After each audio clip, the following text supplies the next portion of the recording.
Assalamualaikum warahmatullahi wabarakatuh. Perkenalkan, nama saya Siti Rahayu dari kelas 12 TKJ 2. Di sini saya akan membacakan materi bab 3, yaitu metode perakitan produk. Konsep lini perakitan. 1. Pengertian lini perakitan.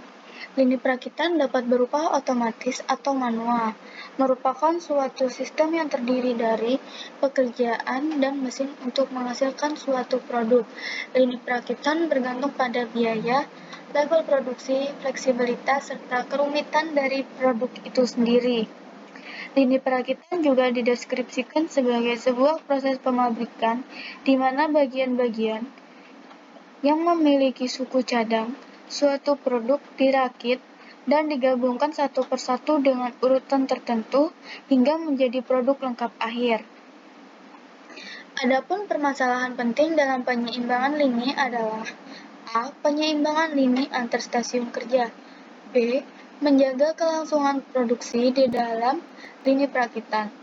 Dan berikut adalah karakteristik dari permasalahan assembly lini balancing. Ada sejumlah proses dalam lini perakitan dengan waktu proses masing-masing. Ada kendala keterdahuluan yang memaksa sebagian proses baru bisa dimulai setelah proses prasyaratnya selesai. Bisa ada kendala tambahan seperti jumlah maksimum stasiun kerja atau kecepatan minimum lini perakitan. D. Tujuannya adalah pengelompokan proses-proses perakitan menjadi stasiun-stasiun kerja tanpa melanggar kendala keterdahuluan demi tercapai efisiensi lini perakitan maksimum. Dalam hal ini, keseimbangan kapasitas antar stasiun kerja sangat penting bagi efisiensi dan produktivitas tata letak produk ini. Adapun keunggulan dan kelemahan dari tata letak berdasarkan produk adalah sebagai berikut. Yang pertama, keunggulan, yaitu ongkos penanganan material lebih rendah, pekerjaan pada setiap mesin terspesialisasi sehingga bisa sederhana dan dikerjakan oleh karyawan yang keterampilannya rendah dan murah. C. Persediaan bahan setengah jadi rendah. D. Pengendalian produksi lebih sederhana karena variasi produk rendah dan aliran bahan sudah terdefinisi dengan jelas. Kelemahan tata letak produk, yaitu ketidakfleksibelan. 2. Konsep lini dalam tata letak berorientasi produk. Dalam tata letak berorientasi produk dikenal dua macam lini, yaitu lini perakitan dan lini pabrikasi. Lini pabrikasi merupakan lini produksi yang membuat komponen dan biasanya menggunakan mesin-mesin untuk membuat komponen tersebut. Sedangkan lini perakitan merupakan lini produksi di mana komponen akan dipabrikasi melalui sekumpulan stasiun kerja, biasanya terdiri dari tenaga kerja dan mesin, seperti yang disebutkan oleh Heiser dan Render. Terdapat dua jenis tata letak yang berorientasi pada produk, yaitu lini pabrikasi dan lini perakitan. Lini publikasi membuat 13 komponen seperti ban mobil atau komponen logam sebuah kulkas pada beberapa mesin. Lini perakitan meletakkan komponen yang dipabrikasi secara bersamaan pada sekumpulan stasiun kerja. Kedua lini ini merupakan proses yang berulang, dan dalam kedua kasus, lini ini harus seimbang, yaitu waktu yang dihabiskan untuk mengerjakan suatu pekerjaan harus sama atau seimbang dengan waktu yang dihabiskan untuk mengerjakan pekerjaan pada mesin berikutnya pada lini pabrikasi. Sehingga, waktu yang dihabiskan pada stasiun kerja oleh seorang pekerja di lini perakitan harus seimbang dengan waktu yang dihabiskan pada stasiun berikutnya yang dikerjakan oleh pekerja berikutnya. 3. Metode perakitan. Dalam produksi massal, proses perakitan dapat dilakukan dengan cara otomatis, misalnya proses pengikatan, pengelingan, pengelasan, penyekrupan, dan lain-lain dalam urutan rangkaian proses produksi. Dalam perakitan, terdapat beberapa metode yang diterapkan sesuai dengan kebutuhan. Metode-metode tersebut adalah: A. Metode perakitan yang dapat ditukar-tukar. B. Perakitan dengan pemilihan. C. Perakitan secara individual. 4. Jenis perakitan. Pada umumnya ada dua macam jenis perakitan, yaitu 1.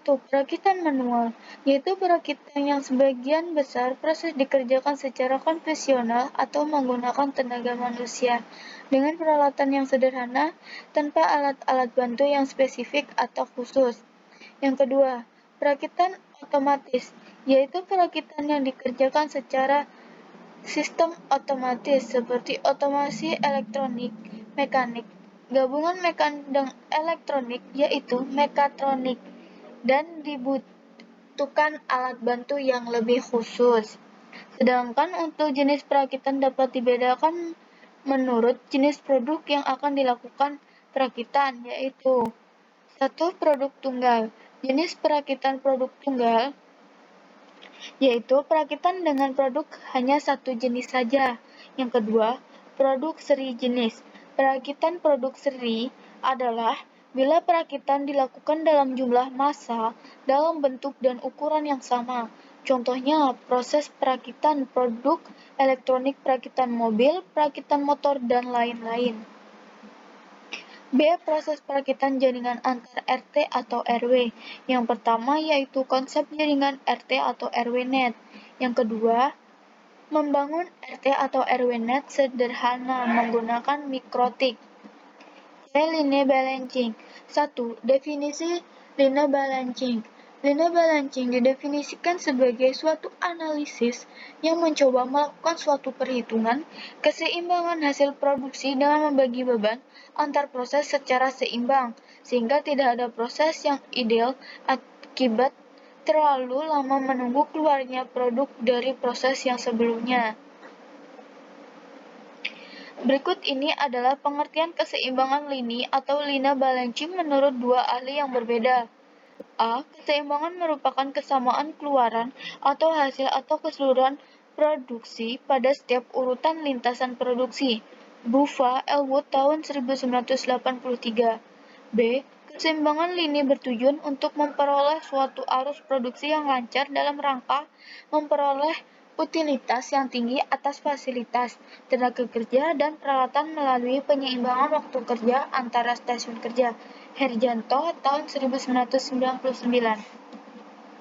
2. Tujuan menyusun lini balancing. Dalam sebuah lintasan meliputi usaha yang umumnya merencanakan keseimbangan memiliki tujuan untuk mencapai suatu kapasitas yang optimal, di mana tidak terjadi pemborosan fasilitas seperti waktu, tenaga, dan material. Tujuan ini tercapai apabila A. Lintasan bersifat seimbang, stasiun kerja mendapatkan beban kerja yang sama nilainya diukur dengan waktu. B. Jumlah waktu operator menggunakan dari proses sebelumnya minimum di setiap stasiun kerja sepanjang lintasan proses. C. Jumlah stasiun yang ada di lintasan memiliki waktu yang seimbang. 3. Manfaat line balancing. Line balancing merupakan salah satu faktor penting dalam menjalankan produksi. Adapun manfaat line balancing atau keseimbangan lini ini adalah sebagai berikut. A. Meningkatkan efisiensi proses. B. Menghindari waktu pada proses atau stasiun yang menganggur. C. Mengurangi waktu proses secara keseluruhan. D. Meningkatkan rasio pencapaian target produksi. E. Meningkatkan profit. F. Mengurangi pemborosan dan biaya-biaya yang tidak diperlukan. 4. Penggunaan line balancing. Berikut ini adalah langkah-langkah yang diperlukan untuk menyeimbangkan line produksi atau line balancing ini. A. Mengetahui take time setiap stasiun kerja. B. Membuat rincian proses. C. Memahami waktu yang dibutuhkan pada setiap kegiatan proses. D. Identifikasikan stasiun kerja memiliki selisih. E. Analisis dan lakukan tindakan penyeimbangan. F. Evaluasi dan pemantauan hasil. 5. Masalah yang dihadapi dalam lintasan kritis. A. Kendala sistem. Hal ini berkaitan erat dengan perawatan atau maintenance. B. Menyeimbangkan beban kerja pada beberapa stasiun kerja yang bertujuan untuk mencapai suatu efisien yang tinggi dan memenuhi rencana produksi yang telah dibuat. Adapun tanda-tanda ketidakseimbangan pada suatu lintasan produksi adalah sebagai berikut. A. Stasiun kerja yang sibuk dan waktu menganggur yang mencolok. B. Adanya produk setengah jadi pada beberapa stasiun kerja. Bufa tahun 1987 mengemukakan bahwa untuk mencapai keseimbangan lini dapat dilakukan dengan cara pertama adalah A. Penumpukan material, B. Penggerakan operator, C. Pemecahan elemen kerja, D. Perbaikan proses, E. Perbaikan performasi operator. Berikut ini adalah langkah-langkah pemecahan masalah pada line balancing yang dijelaskan secara berurutan. A. Mengidentifikasi tugas-tugas individual atau aktivitas yang akan dilakukan. B. Mengidentifikasi waktu yang dibutuhkan untuk melaksanakan setiap tugas. C. Menetapkan prudential constraints jika ada yang berkaitan dengan setiap tugas itu. 6. Metode pemecahan dalam line balancing. Yang pertama yaitu metode heuristik. Yang kedua, metode analisis atau matematis. Yang ketiga, metode simulasi. 7. Keseimbangan lintasan line balancing produksi. A. Permasalahan keseimbangan lintasan produksi. B. Pengaruh kecepatan lintasan terhadap penyusunan stasiun kerja. Istilah-istilah dalam line balancing. Waktu menganggur, keseimbangan waktu senggang, efisiensi stasiun kerja, efisiensi lintasan produksi, smooth index, work station.